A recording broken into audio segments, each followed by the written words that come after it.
fellow explorers, and welcome aboard the SS Peligroso. Before we set sail, let's go over a few important but totally not boring safety instructions that will keep you comfortable during the duration of your voyage. First things first, let's talk about life jackets. We don't have any. Here at Peligroso Adventure Company, we believe that life should be lived on the edge. However, we understand that emergencies can occur, and often do during our tours, strangely enough. Should you need to disembark the vessel before the expedition is over, please do not walk along the aisle at the front of the ship. Instead, please follow the eerie glowing lights of the stairs to the top aisle of the ship, where one of our crew members will be happy to assist you. Speaking of lights, the use of flash photography is strictly prohibited, as it can be distracting to the dolphins and upsetting to the spirits that haunt this very vessel. Once the SS Peligroso returns to dock after the conclusion of your journey, please remain seated until the crew member instructs you to stand and exit your row. And remember, if you're ever in doubt, just follow the person who looks like they know where they're going. Finally, the waves can get a little choppy on our vessel, and we will most assuredly take on water. What does this mean? Glad you asked. If you are seated in the first 10 rows, you are in the designated soak zone of the ship. Yay! Please note, there is a very good chance you will be drenched with water. If you do not want to be splashed, doused, or soaked by ocean spray, please move to the back of the ship at this time.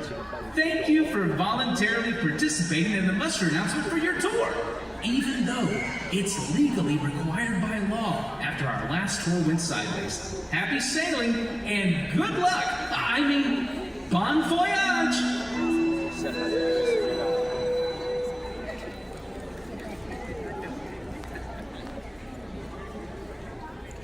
Welcome to Georgia Aquarium!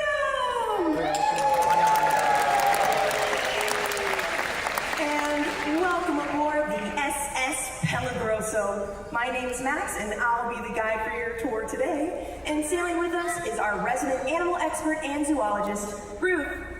Thanks, Max. Hello, everyone, and welcome. On today's tour, you'll get to see what being a dolphin trainer is all about. You'll get to meet our dolphin pod and see the incredible bonds forged between trainer and the ocean's most recognizable ambassador, the bottlenose dolphin. And let's not forget to have a little fun in the process. Okay, now that the formalities are out of the way, what do you say we get this charter going? Anchors away!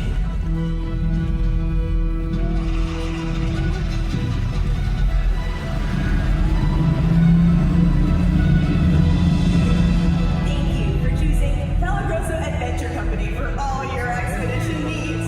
We know you have many options when it comes to excursions, and we thank you for choosing to sail with us. Now, keep your eyes peeled for the stars of your tour today, the common bottlenose dolphin!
All that matters is that everyone is safe. Look, we can see where you are with satellite tracking and can help you get back on course. Just keep heading up the channel you're in for now. Oh, hey, why don't we just make a right? And then we can just... No, that's a protected coral reef. It sits between you and your original tour route. You'll have to go around it. I'll check in with you again further ahead. Keep everyone safe. Crossbones Key is dangerous. Over and out. All right then. Hey, Ruth, why don't you take over here while I go get the new course charted? No problem, Max. No need to be alarmed, everyone. While Max gets our boat back on track, let's get back to the purpose of our tour today. A dolphin and human's skeletal structure share some similarities, but also some major differences. See the pectoral flippers on the side? Believe it or not, inside these flippers are bones, creating a modified shoulder and elbow, as well as 5 finger-like digits, much like our own hand. These flippers are used for stopping and steering. The dorsal fin on the back is used for stabilization. However, it doesn't have any bones in it at all. This, in fact, is the difference between a flipper and a fin. Flippers have bones, while fins do not. Now, a human's nose is made out of cartilage, but dolphins don't actually have a nose at all. The snout area of dolphin is called their rostrum and is made entirely out of bone. These lower jawbones help in the amplification of sound waves during the echolocation process as dolphins sense the environment around them. Using these clicks and whistles, dolphins send out sound waves into their environment that help create a mental image of their surroundings, which, unfortunately for now, is Crossbones Key. Now, the overall shape and body of a dolphin is pointed at both ends. This helps them reduce drag as they propel themselves up and across the water.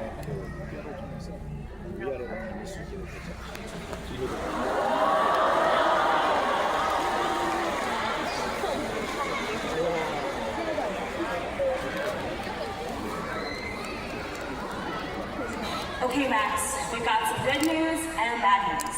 The good news is you're almost at the end of the channel and back on track. What's the bad news? You're going to have to go through a massive sea cave to get there. All communication is going to be lost for a bit until you reach the other side. Be safe! There have been reports of spiders, danger. Well, okay then. Nothing to worry about. Just straight through this cave and we're out of here. There's nothing to worry about. I've got a tour to save.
boneyard. This used to be a beautiful and thriving coral reef, but as water temperatures rise, ocean coral lose the nutrients that they need to survive in a process called coral bleaching. But there's hope. Since 2010, the Georgia Aquarium has logged over 1,000 hours helping regrow coral fragments from the Florida Keys. These fragments are then transplanted to help the growth of healthy coral in affected reefs. And you can help too. Chemicals in sunscreen can pollute the waters. When shopping for sunscreen, check the active ingredients. Look for sunscreen that is nano, paraben, and clear zinc free. Just like the bottlenose dolphin, coral reefs should be enjoyed by viewing but never touching or interacting with them. Ocean coral is home to 25% of marine life. By protecting them, we're protecting countless species and the health of our oceans as a whole. Can you hear me, Max? Max, can you hear me? Max, can you hear me? Max, can you hear me? Over. We read you loud and clear, home base. Everyone is safe and we're headed back to port. That's great news. Well done, Max. We'll see you back at the dock shortly. I got really worried there for a bit. Next time, maybe pay attention. Absolutely. Not bad for my first day on the job.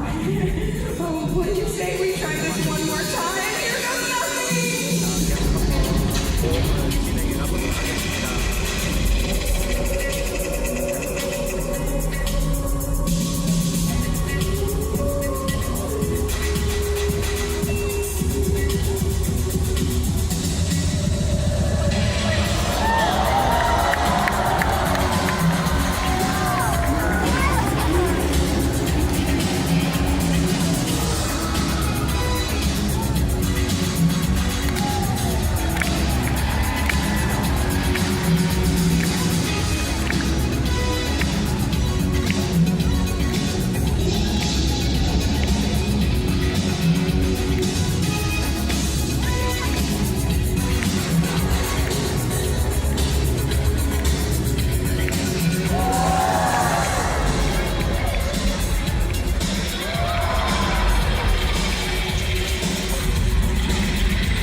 you disembark from the vessel, please grab your personal belongings and watch your step, as the floor and stairs may be wet. For the health and safety of our animals, please do not reach over the pillow area. From all of us here at Peligroso Adventure Company, thank you and have a wonderful day here at Georgia Aquarium.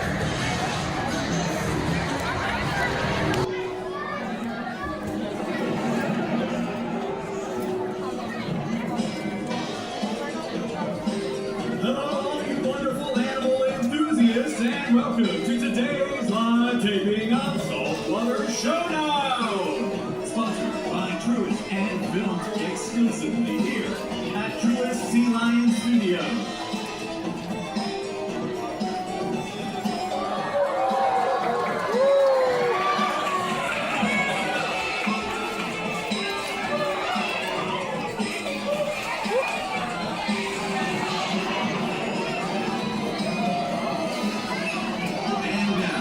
Your host with the most, Legs Wilder!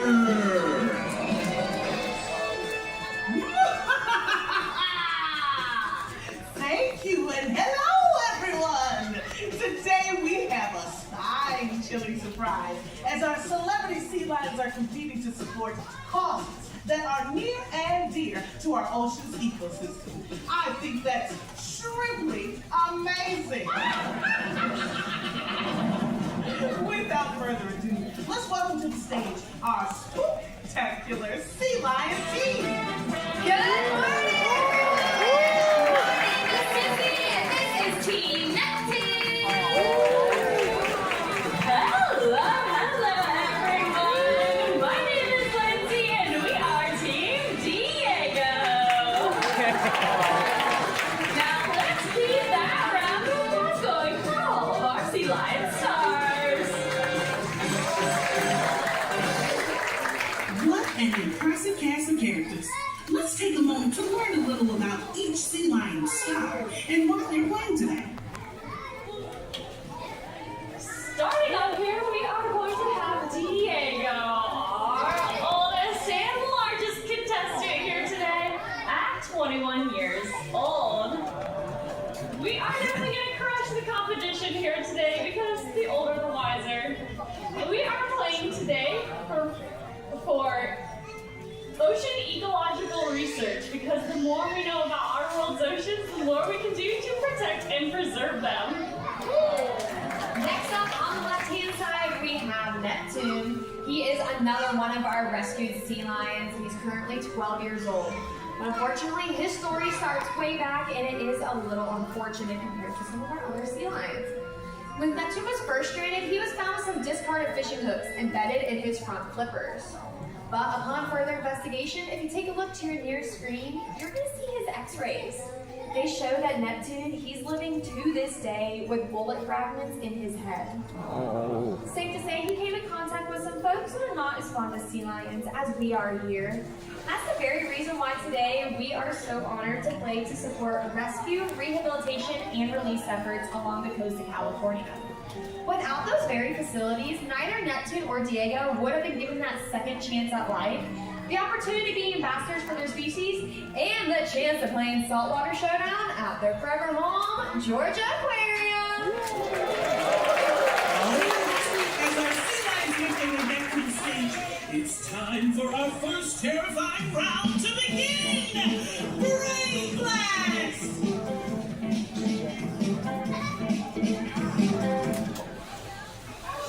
Question 1. How many hours does a sea lion sleep each day? 6. Ooh, we know this one, we know this one. It's actually similar to us. Sea lions sleep about 8 to 12 hours every single night. So often or not, along the coast of California, you're gonna find sea lions in positions that look a little bit more like this. Yeah, this is my goal for all the candy I'm gonna eat on Halloween. But don't mistake them as being a lazy species. They can spend hours, if not days at a time, hunting for all the food that they need. So when they come back ashore, they're being that well-deserved rest. Question 2. What are the two key differences between seals and sea lions? Is there even a difference? I guess maybe their eyes and their teeth? Well, if you don't know and I don't know, who is there going to be to help us? Trick or treat! Hey everyone! I'm Farmer Seal Toby with me.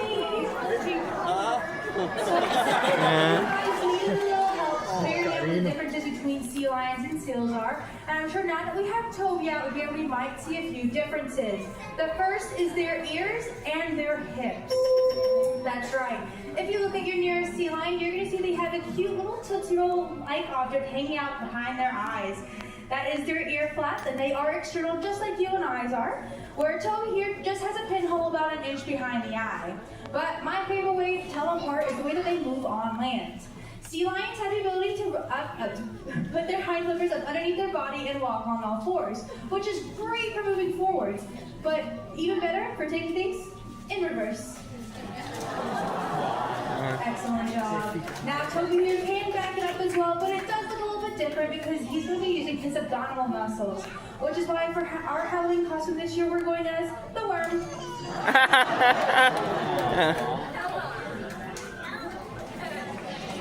Question 3. How many pounds of food do sea lions eat in a day? Okay, well Toby and I are not sea lions, but Toby eats like 12 pounds of fish a day.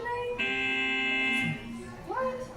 This is a little bit of a trick question, so me and Diego are going to help you out here, Toby. It is going to actually depend on their body weight, around 5 to 8% of it. So for each animal, it will be a little bit different, but they are all going to catch that fish in the same way. Our sea lions have a nice mouthful of sharp teeth. That would even make Dracula jealous. But that secret weapon is their flexible neck. They're able to go from side to side, as well as taking their nose all the way back to their spine. And I think I've heard that Toby maybe can take this one step further, and he can go nose to toes. Question 4. These guests claim they heard a lot of loud noises when they were entering the studio. What was the source of that noise? Well, if Neptune didn't already give it away, it is our sea lions barking and roaring throughout the day. Sea lions, they'll utilize those iconic phrases of trick or treat or bark and roar to get their point across to one another. They have those iconic barks, roars. Neptune, he already showed off his dazzling voice, but Diego, he sounds pretty great as well.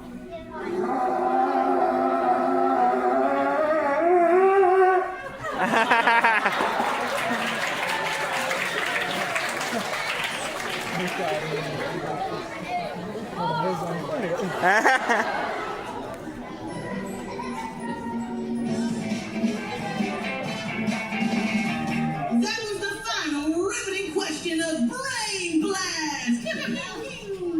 At the end of our first round, the current leader is Neptune! Incredible! I did not know the answer to any of those questions. Thank goodness for our fantastic videos. Now, it's time for a quick commercial break. But stay tuned, because when we come back, something fishy this way splashes in our next thrilling round.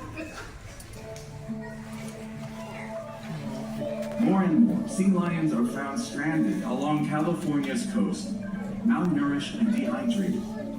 Rising temperatures and an increase in the frequency of extreme weather events are changing the world sea lions live in faster than they can adapt. While climate change continues to disrupt the delicate balance of our world's oceans, there are ways you can make a positive impact. Try taking reusable bags to the grocery store and drinking from a refillable water bottle. Every small action can make a difference. When we work together, we can help preserve the natural world for future generations of our aquatic friends. And we're back! Now, that's the kind of messaging I can get behind. Okay, after an informative first round, let's kick it up a notch, huh? Here's round 2. I hope you're ready to see our sea lions show off their strengths. agility, and grace in Shoreline Shuffle.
And now, after careful consideration and rigorous tallying of our Brain Blast and Shoreline Shuffle segments, our adjudicators have come to a conclusion. Your winner today is Diego!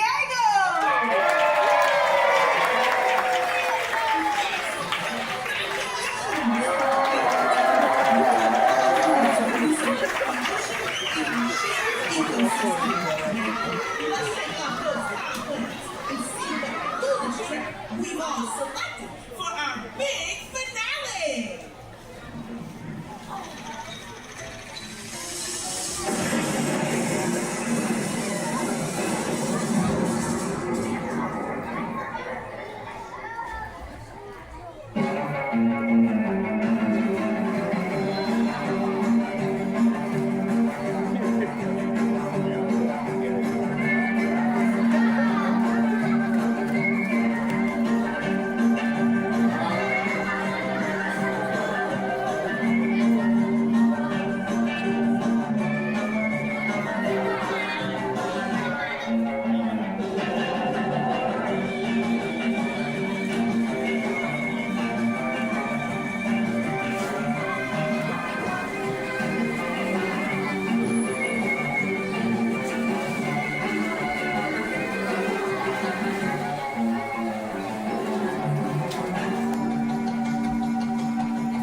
Look at that, I can't get that king.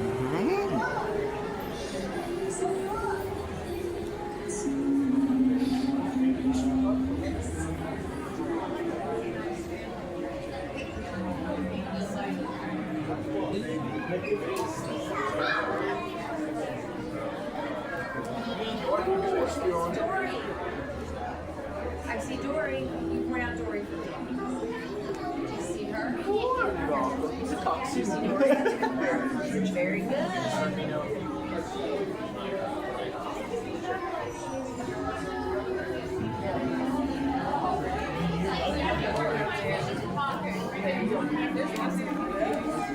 Can you imagine like that?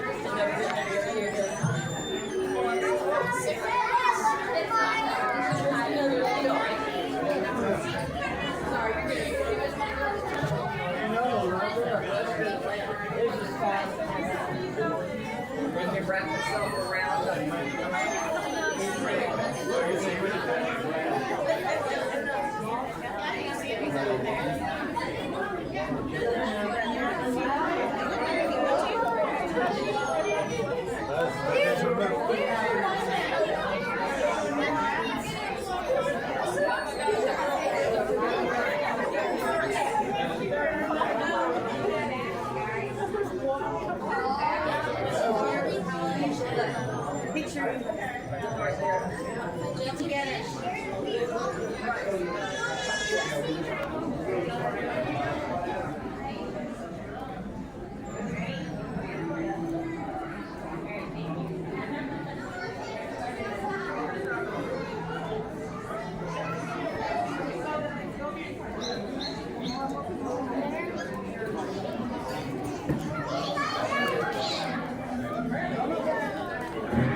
Sorry.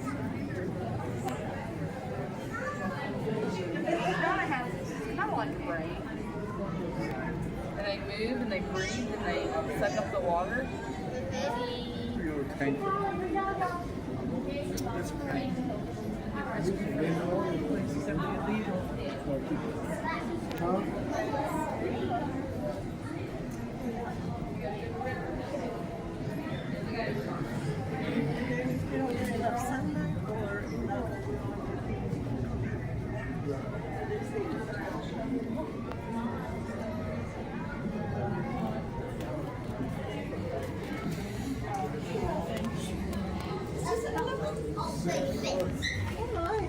Because Splendid Garden is.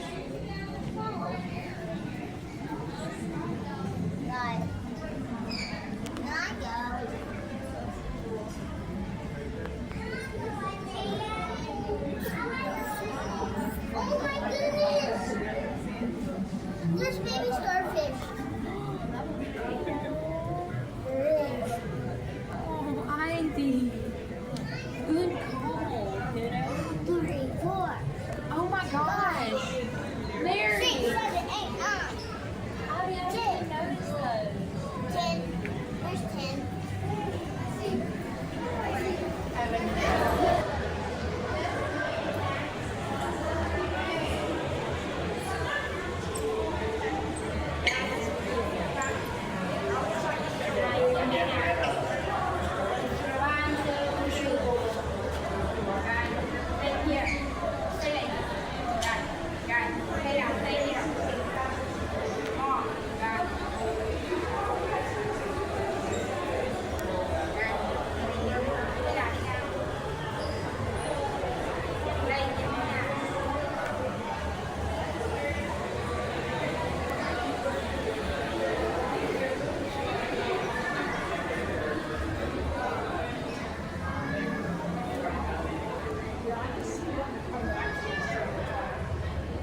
go look at other stuff.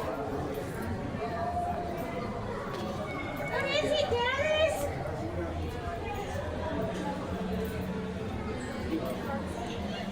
Wait a minute. We're going, baby. We're going. Huh? Let's go find Ariel. I'm going over that area. There's Ariel. Look, go over to Sissy. Go over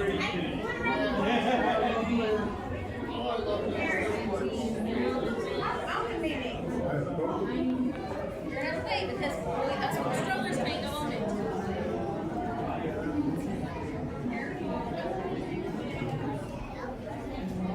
You want to go like that? Yes. Yes. I don't know if you can even go on there.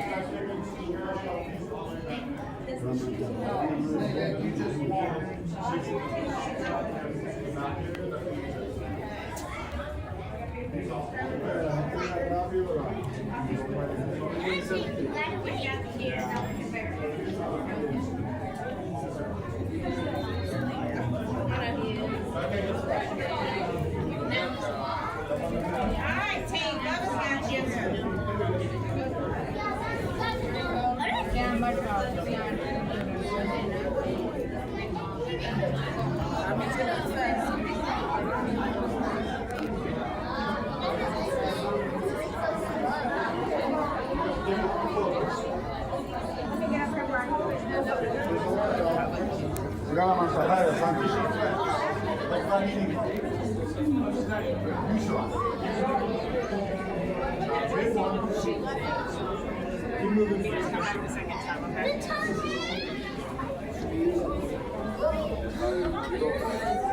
That's all largest man track.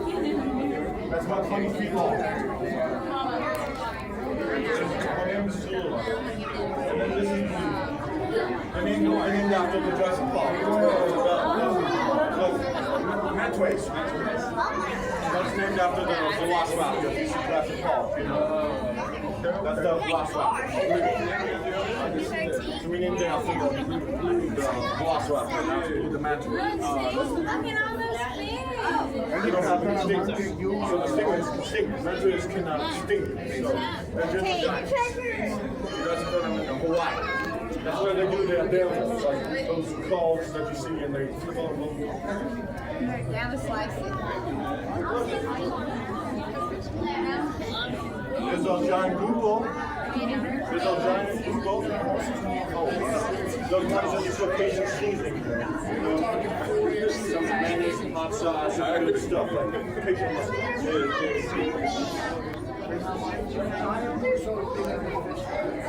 It's actually the biggest cousin of Goliath. The biggest one is Goliath. Hey, what is it? The Goliath is what? That's a manta rat.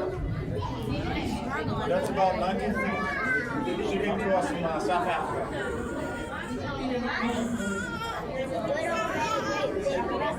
Yeah. And that's Blue. She came to us from Florida. From St.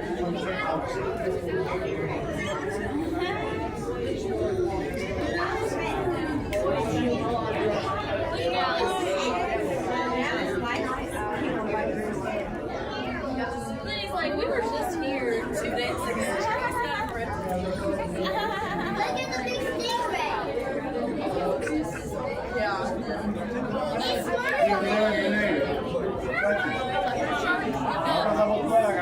Look up. I see.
Go, go, go, go.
Aren't those disgusting? This one's the Japanese spider crab. Oh.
seal. Yeah.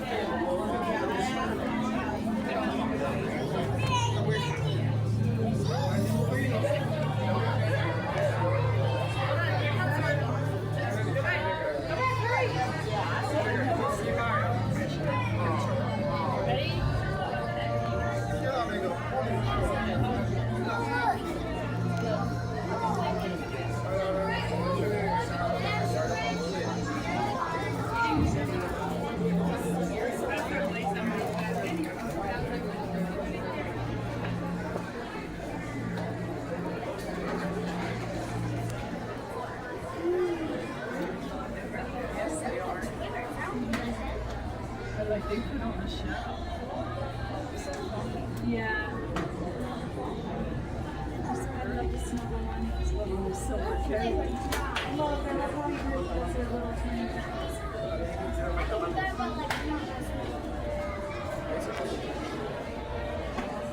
I really think he's so cute. His face, he's so cute. What if we had Just kept him in our bathtub.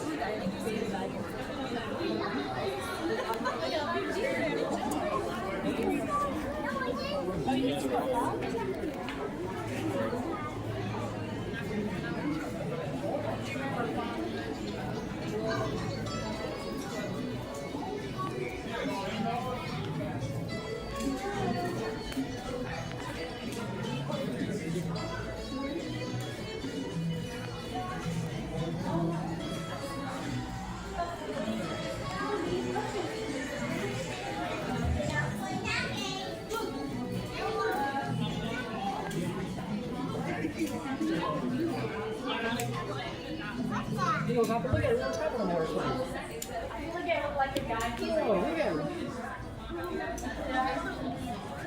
like a guy from Leo. Where I was going like that.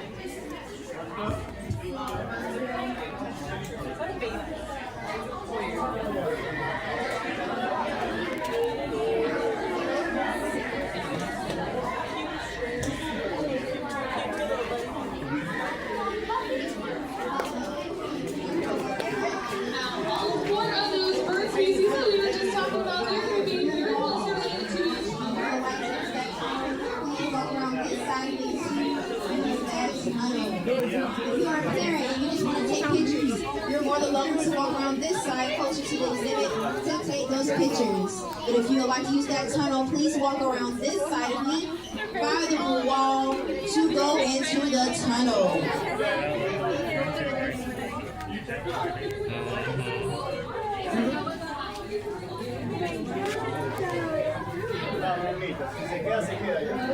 Once again, if you're just now walking up and you would like to use that tunnel, please walk around this side of me by the blue wall.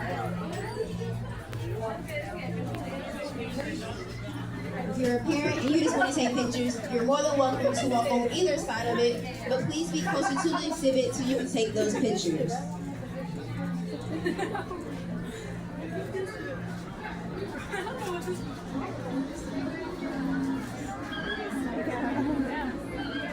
Hello everyone, you're just now walking up and you'd like to use that tunnel. Please walk around this side of me to go into the tunnel. While you're going to the tunnel, you'll be up under the penguins and around them. So if you would like to use that tunnel and crawl up under, you're more than welcome to. Just walk around this side of me. If you're just here to see the penguins, you want to take pictures, you can go on this.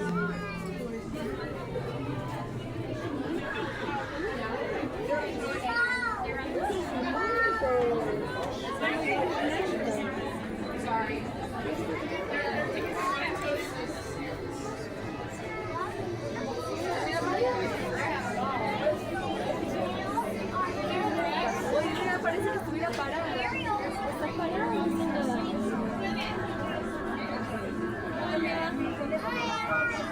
Yo te los mando si quieres quitar. La amiga está como mirando. Una bonita de Beluga, parece que tuvieran rodillas y ombligo.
Hey folks, how you doing?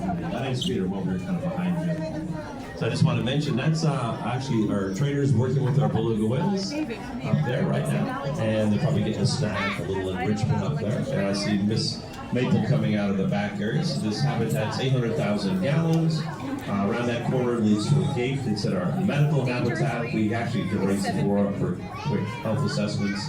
There's another gate that's probably open that leads to the secondary habitat. So the whole thing's about 800,000 gallons. Now at, let me see what time it is here.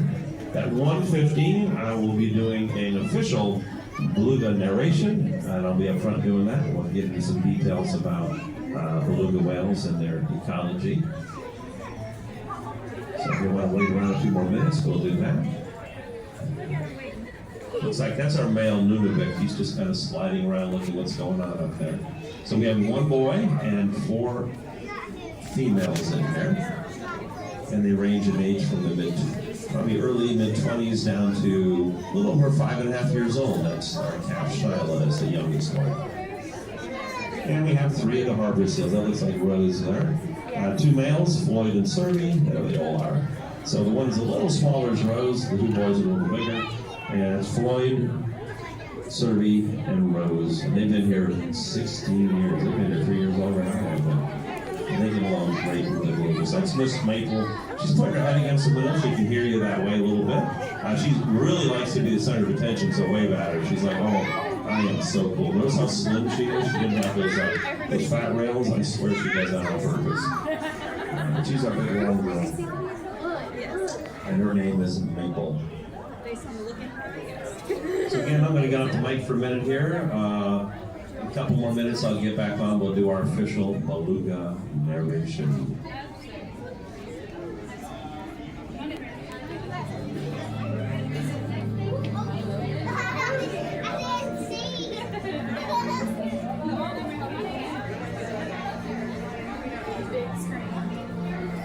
I can just sit there and watch it. But you know, I told you.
Hello, everybody. How are you doing? All right. How many people actually are here because they saw there was an animal talk going on here? Oh, that's pretty good. We always want to know if people are seeing the stuff we're putting out. So, all right. So this is the official Beluga narration. How many folks, this is your first trip to Georgia Aquarium? And everybody else is a repeat offender. Okay, we're good with that too. Excellent, excellent. Well, hope you're enjoying yourself here today. It's a little more folks here than we usually have on a Tuesday, but that's cool. That was better. How many of you had a chance to see the Dolphin Show already today? How many are going at 2? All right, make sure you get up there by 1:30, by the way. It's a big thing, and it takes a long time to get in there, so that's your best way, because they're going to close those doors at 2. Anyways, back to beluga whales. So just a quick rundown what we got behind us here. This is our beluga whale habitat. There are currently 5 beluga whales in here, 1 male, there he goes, Nunavik, and 4 girls. Here they are up here. And the habitat's 800,000 gallons. You've got this window on this side, you got the window in the ballroom. If you're ever invited to the ballroom, it's thinner, you can hear them. They're very chatty whales, you know. And so around that corner, if you see them going in and out of there, they got that gate open. That is the medical habitat. The floor there can lift up, so if we do any quick health assessments, I think they were doing some physicals back there today or something. And then there's another gate that opens up, and that's the secondary habitat. So the whole thing's 800,000 gallons. So if you come up here and you go, wow, where are the beluga whales? They're in the back room. It's a small one, but it's like the TV room I call it. Everybody wants to go back there. And belugas actually are very comfortable with kind of confined spaces, as they do live in the north there. So every beluga whale you see here was born in human care, so I call them domestic beluga whales. And none of these are wild cats. I'm not sure if there's any left in the AZA system or right now. The oldest one I knew, I think it was about 1.5 years ago. He passed away. He was in San Diego, and he was. They normally live about 40 years. And he was 52 years old, and he looked good the whole time. You know, you want to look good to the end there. So that's quite a long time for them to live there. So as a group, they do live in the Arctic northern areas up there. The population that's in the United States would be off the coast of Alaska, and it's a Cook Inlet population. Unfortunately, it's been going up and down a lot. Now, I'm not saying they're dying or anything, but they're moving away. Here's what causes that. Has anybody heard of a warm water events on the West Coast called the Blob? I know it's kind of weird, all right. They had several of these events. We call them unusual mortality events. You know what the word mortality means. Things aren't doing well. So they had one of those, I think it was 2013, 2015, 16. They just had another one up there, and that's affected our birds, our murre population up there.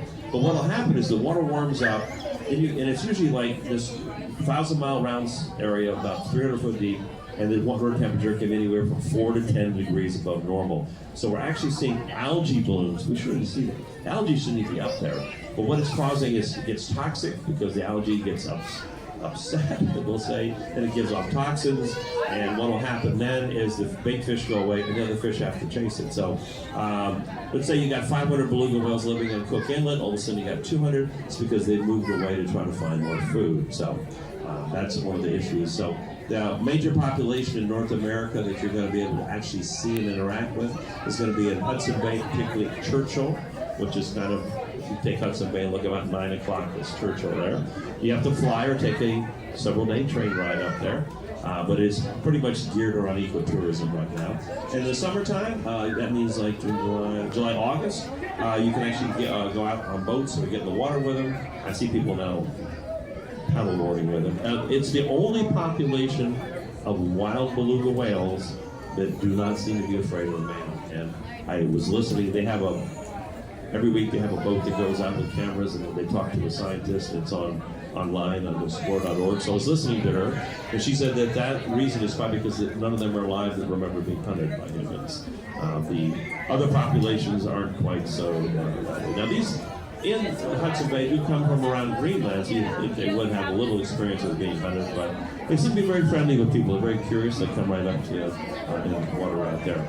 But their population in general is around 150 to 155,000 worldwide. And if you figure how many people live in a city, that's what, 3 blocks of people in New York City? You know, that's not that many people. So it's something to concern now. We work with the folks at the Seward Sea Life Center in Seward, Alaska. They have rescued several beluga whales there. So we go up there and help them with population counts and health assessments on those populations. Also, our birds, our puffin habitat, which is really, or should be called auk habitat, they're all members of the auk family. They came to us from a partnership we have with the Seward Sea Life Center. And several of the puffins and the mirrors are now on the species survival plan. I hate to say, but I think it was a year and a half ago, because it takes that long for the research to come out. They had another mass die off of unfortunately common mirrors off Alaska, and literally half their population's gone. The report I read said it's about like half the people in New York City going away. And this time it's really a little more serious than the other ones because they're not recovering. So these are things going on up in that Arctic area that we have to be worried about, because we like our mirrors. By the way, if you go around and you look at the puffin habitat, ask the person there to show you the baby mirrors we have. Well, they're young juveniles now, and it's our first two that are hatched there, and they are the cutest thing. You think a puffin's cute? Wait till you see our baby mirror. They're in the school. So there's two of them in there. The person up there can help you find them. Well, back to our belugas again. Besides that population in Alaska, there's some different areas all around the top part of the planet. The category that includes beluga whales has only one other animal in it. One other whale looks like a beluga whale. It's got a long thing on its nose. Narwhal, there we go. And you know that is actually their canine teeth. They erupt in kind of a spiral. That's the only teeth they have. And they have had a bona fide video of them stunning Arctic char with them, so we know it's used for hunting. But then the nerves, are lots of nerves in it. We think maybe they can use that to sense salt and cold water. Remember, they're in ice floes. They're moving around, and they really can't see the shore. They want to know where they are, and that may help them with directional finding. Now, you've seen those beluga whales moving farther north, and there's been interaction between narwhals and belugas, so I can bet you that we're going to see a hybrid. By the way, that's called a norluga when you see a hybrid. And it'll have unusual teeth because these are peg teeth animals. So let's go back. I forgot to mention why these are mammals. So they are mammals just like we are. All cetaceans are mammals. They have all the same attributes we have. That would be they're warm-blooded. Their blood temperature is around 92 normal. They give live birth, another trait of a mammal. They nurse their young with milk, and the girls, you can see their mammograms, it's a little V down there. They also have some hair or fur, believe it or not. In the case of belugas, it's on the calves when they're born. There's Shyla there, I don't see any on here. But they think that helps with the nursing to stimulate the milk and things like that. I've seen pictures of baleen whales up near these boat watchers, you know, and they have little whiskers on their nose all the time. So they do. They are mammals. They have adapted back in the ocean. They do have a vestibular hip. Certain parts of their internal organs are still hooked to those, so that's a leftover. The tail is just a tail with a big cartilage flap on the end. And which way do you think the power stroke is, down or up? Where's all the muscles on it? It's got to be up, because all the muscles are on top. Big power stroke there. So they're very amazing animals. I mean, you know, our history with whales has been kind of a checkered one in the past. We've hunted them for food, oil, and things like that. And mostly we're not. There's a few countries, I think it's Iceland and Japan, that are still not quite on board with the fact that these are long-lived, very intelligent, sentient beings, and probably, you know, I wouldn't eat my pet dog, so I still wouldn't eat one of these. These are more my friends. So I've been here 13 years, and I've known a couple of these animals for that long in here. Now, we do have, let's see who's more than, oh, they're interacting with they may be having a encounter up here, and they're doing a behavior right now. And going like that. So the trainers are over there right now. So you can book a session with them, which is what's going on here. We no longer do it in the water. I got to go in the water with them once. Oh my God, that was the best thing I've ever done in my life. So spent a half hour in there with them. By the way, the water is about 58, even with the wetsuit on, with no gloves on. I was silly. I left my hands in the water the whole time, and I got a little hypothermia there when I got out, but I was a happy camper. Yeah, it was getting kind of cold. So you can book these. You have to book them in advance. They're pretty popular, but you could be up there right now. And we also, well, maybe they're not doing an encounter. I don't know, but the harbor seals in here, usually they put them somewhere else in there. But we have 3 harbor seals in here. We have the 2 boys, Floyd, and his actual name is Cerberus. I didn't know what that was. I looked it up and went, oh. It's the mythical two-headed dog or something that guards the gates of hell. Somebody in Orlando, where he was born, had a sense of humor. We call him Serby, and we call the other one Floyd, and the one that's a little smaller is Rose. That's our female. They've been here 16 years. That's 3 years longer than I have been. And they were born in Orlando to different parents. It must have been a busy harbor seal breeding season at SeaWorld over there in Orlando. But like I say, beluga whales, we're doing a lot of research, trying to keep track of them, find out what's going on. You hear of stories of them showing up places they shouldn't show up. A lot of animals are getting confused because water temperatures are changing at different times of the season. The climate is changing in ways that it hadn't done for a long time, and that confuses a lot of animals, so that's not good for them there. But these animals are pretty amazing. If we didn't have them here, we wouldn't be able to talk to you about them. You wouldn't care about them. You wouldn't know anything about them. So it's important to have them here so we can discuss them. And in our case, we do work with the folks up at the Seward Sea Life Center. They did a rescue up there several years ago, and it was a baby whale. It was only a few weeks old, which is unusual. Usually they're abandoned because something's wrong. They're going to die. So they took it in, thinking it would just last a little while. And then they went ahead and noticed it was doing pretty well. So they did some different things. They warmed up the water because they don't have a lot of blubber. They do have thick skin at birth. And his name was Tyonik. And he's a fighter because he had some troubles. So everybody, before COVID, we started sending team members up there because you have to feed him like every hour or something like that. And Tyonik got over colic. He got over a collapsed lung. He's a fighter, and he survived. And he is now living in San Antonio. So he's unable to be released, but the important thing is he's also new male DNA in the population in North America. There's you got to keep working. You got to stand in just the right spot with this thing.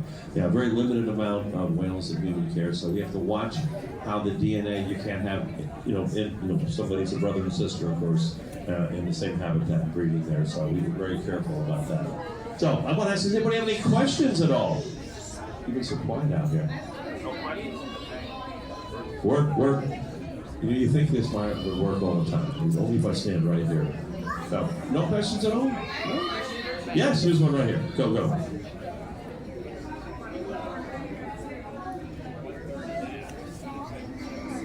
She asked me, are whales soft? They are really soft.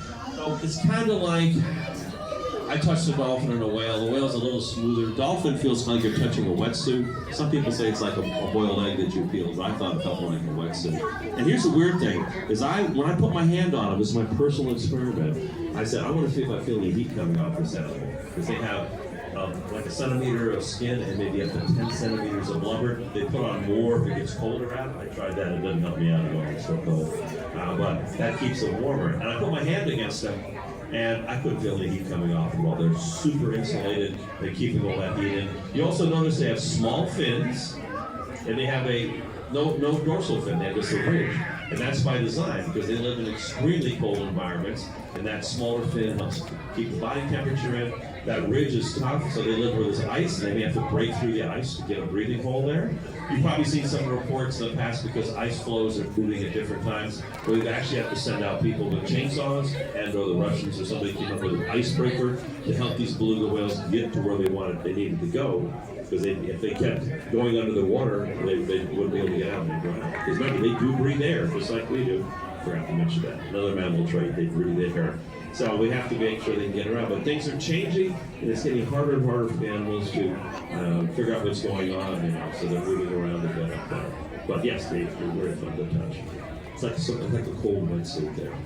All right. So is anybody going to the 2 o'clock Dolphin Show? Presentation. Please make your way to Dolphin Coast. Let's stop.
that here a minute ago. There's another one on the screen that we put together. Well, look at those little ones, like the little bitty ones. Look at some other fish.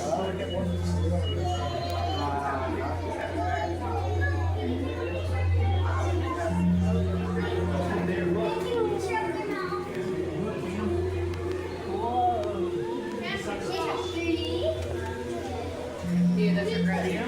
Look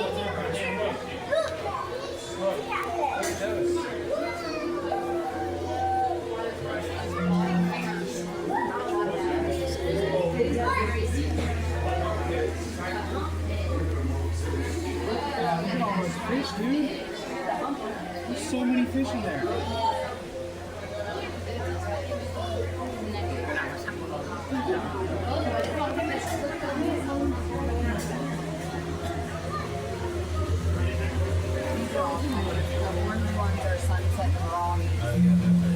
Yeah, they're pretty.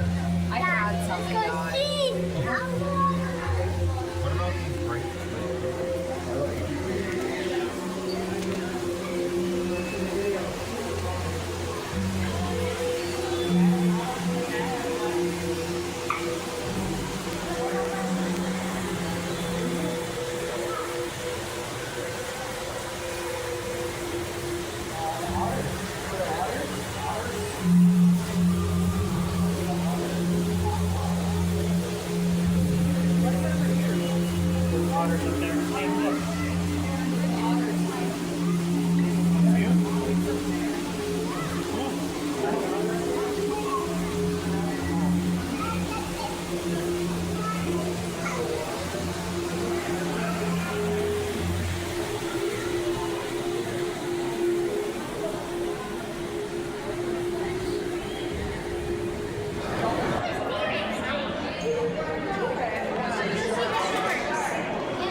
Those regions joining us. Welcome to Sharks, Predators, and the Deep. Now, just as a quick heads up, if you have reservations for the 2 o'clock Dolphin Show, now's going to be the time to head on over, because once the doors close at 2, they will be open to the very end of the show. Now, there are 2 more things that I want you to keep in mind. Sharks, Predators, and the Deep is going to be a no-flash show. So before taking your fabulous photos, videos, or selfies, please make sure that we have our lights turned on at the time. And in terms of the human well-being, if at any point it gets a little too crowded for your liking, or you're just not able to get the view you desire, have no fear, because if you keep swimming, there are 14 big windows in total for you to choose from. And some of those windows will even be above you once you get to the halfway point, so don't forget to look up. Now, as we are enjoying our lovely sharks, one of the things that I want to talk about are the foods these guys are going to be eating. Now, if you were to add up everything we use across the building over the course of an entire year, we use about 500 million pounds of food. And for our sharks here, we'll use a lot of things like salmon, cod, mahi-mahi, ladyfish, bronzini.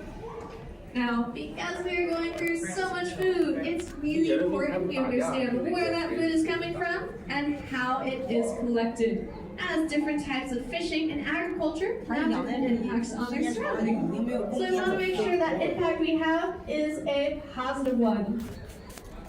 Now, one of the best ways we can do this is when we're purchasing our food, taking a close look at labels, certifications, or even using external resources.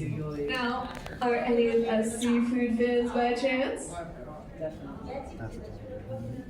see a couple hands. Now, a great way we can keep an eye out for our seafood is using resources like Seafood Savvy. You're looking out for that little blue check mark. Now, This is going to be applicable even if seafood's not necessarily your favorite, as fish can show up in other parts of life, such as pet foods and cosmetics. So examining what we're purchasing can go a long way. Not just for our health and well-being, but these guys as well. Now, as always, if you do have questions about the animals, navigation, or for planning your visit, there will be staff all throughout more than happy to assist. I myself will be at the glowing blue cart, where we also have some cool bio facts that you want to check out. And as always, we want to thank you so much for joining, and hope you have a strictly fantastic time.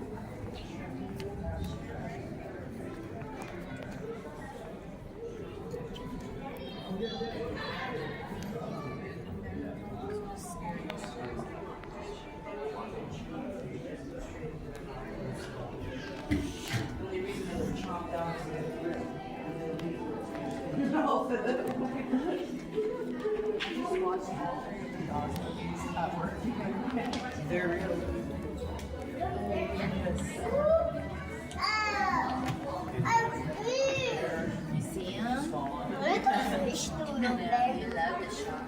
What are those fish doing over there?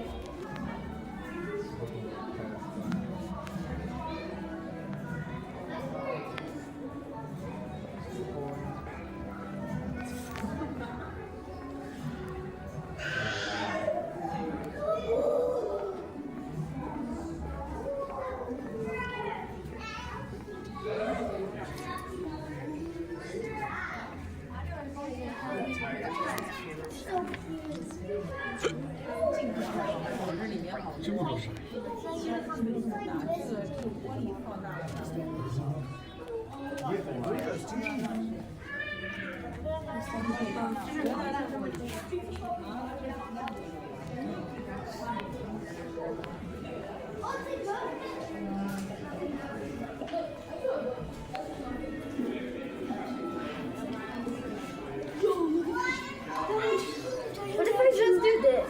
Look how big that hammerhead is. I'm gonna do this and see if I can get the shot. Well, wait, I'm gonna do this and see if they're attractive. Come on, Mia. I know you wanna go. I know you wanna go.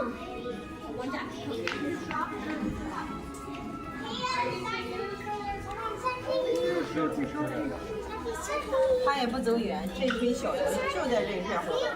小鱼不吃了。Ready？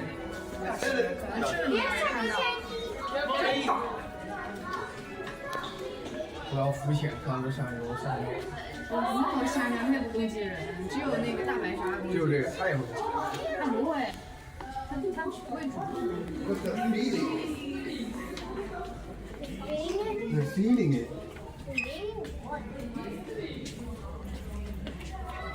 I don't know. One just ate something.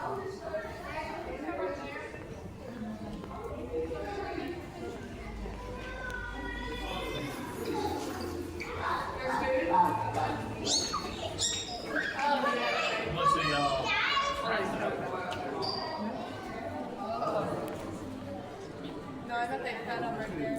你又放屁了？还有那个屁管儿。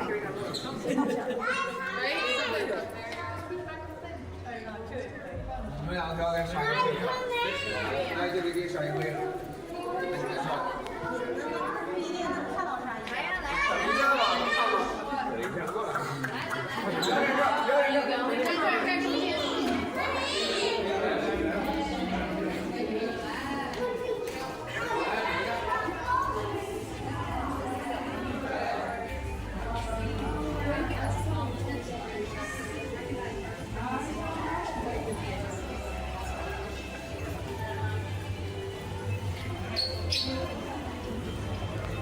I need to go to the bathroom, and now she's following me. So we're both gonna